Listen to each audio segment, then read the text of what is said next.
In a small village in Nigeria, there lived a young woman named Adiaha.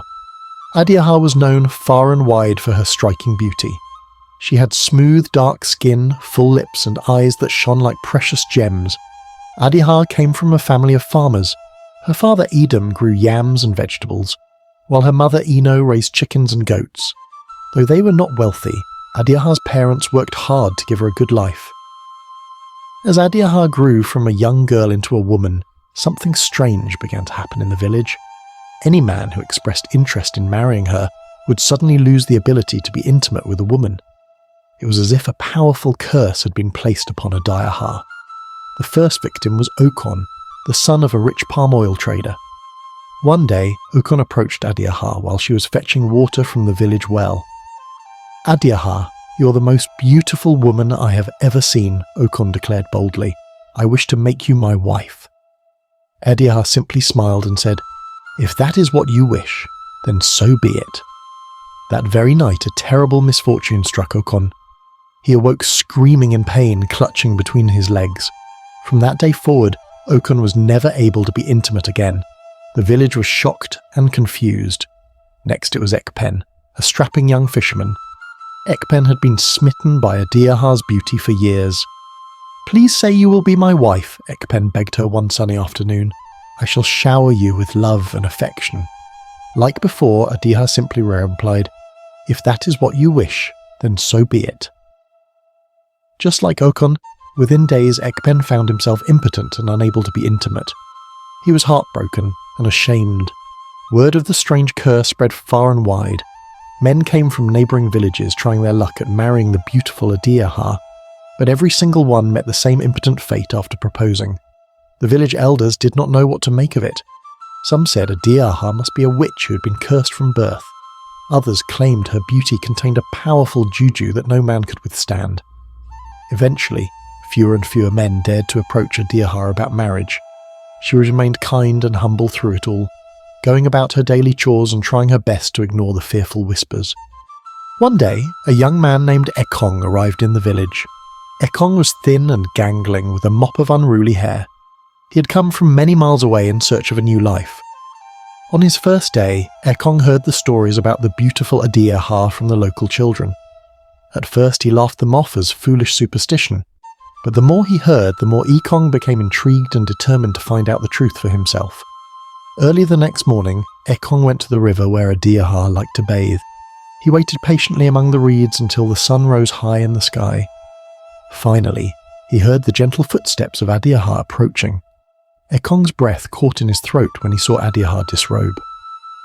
She looked even more dazzling than the stories described. Her body seemed to have been sculpted by the gods themselves. As Adiaha waded into the river, Ekong revealed himself, causing her to yelp in surprise and cover herself. "Please do not be afraid," said Ekong, raising his hands peacefully. "I am Ekong, a traveller newly arrived. I wish to understand this curse that causes impotence if a man proposes marriage." Adiaha eyed him warily, considering if she could trust this strange man. In the end, she decided to explain.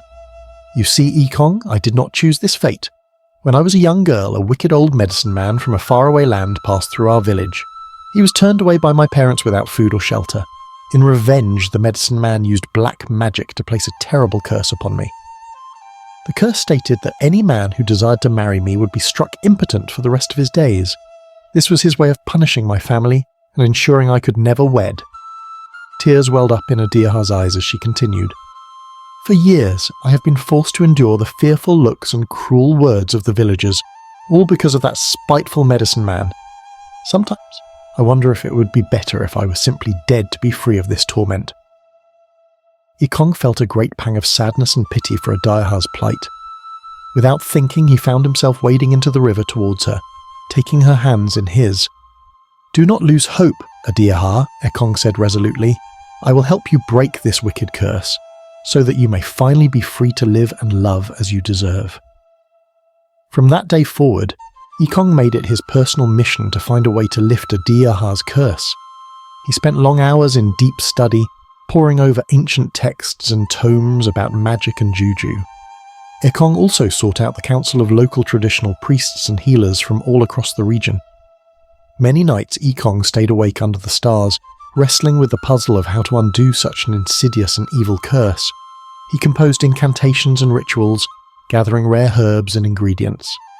Whenever he became discouraged, Ekong would seek out Adiaha to remind himself of her warmth and inner beauty. Adiaha in turn was deeply touched by Ekong's determination and commitment in her time of greatest need. Months went by in this manner until at last Ekong felt he had devised the perfect counter to the medicine man's black magic. Under the full moon, Ekong and Adiaha went to a secret glade in the midst of the forest.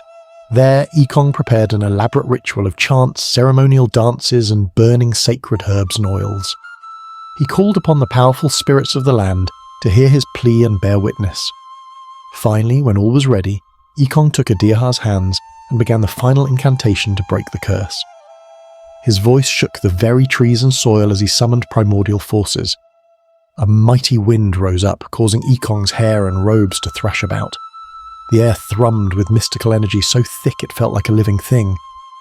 Just when it seemed the magic could build no stronger, a pulse of brilliant white light exploded outwards, momentarily blinding Ekong and Adiaha. When their visions cleared, they found themselves surrounded by a ring of rose petals floating ethereally in the air. Suddenly the petals transformed into an elder woman with skin like polished mahogany wood and eyes that burned with the fire of the ancestors. Ekong and Adiaha dropped to their knees, realizing they were in the presence of a great spirit. "Well done, Ekong," the spirit woman's voice rang out like peals of thunder. "You have shown great diligence, intelligence, and spiritual fortitude to undo the cruel curse laid upon this innocent woman." The spirit woman turned her gaze upon Adiaha. "You too have handled your undeserved burden with grace and patience. The black magic placed upon you by that wicked medicine man is no more. You're finally free." With those words, the spirit woman dissolved in a swirl of petals that danced upon the wind. Ekong looked at Adiaha with joy and disbelief. They embraced and wept tears of unbridled happiness and relief. Word of Adiaha's curse being lifted spread quickly through Ekong and the neighbouring villages. People came from miles around to congratulate her and celebrate her good fortune. Even former suitors like Ekong and Ekpen offered their sincere well wishes, letting go of old pains. In the rapturous days and weeks that followed, Ekong and Adiaha grew ever closer. Their initial feelings of friendship and kinship blossomed into something deeper, true love. Finally, with no curse to hinder them, the two were wed in a joyous traditional ceremony attended by the entire village.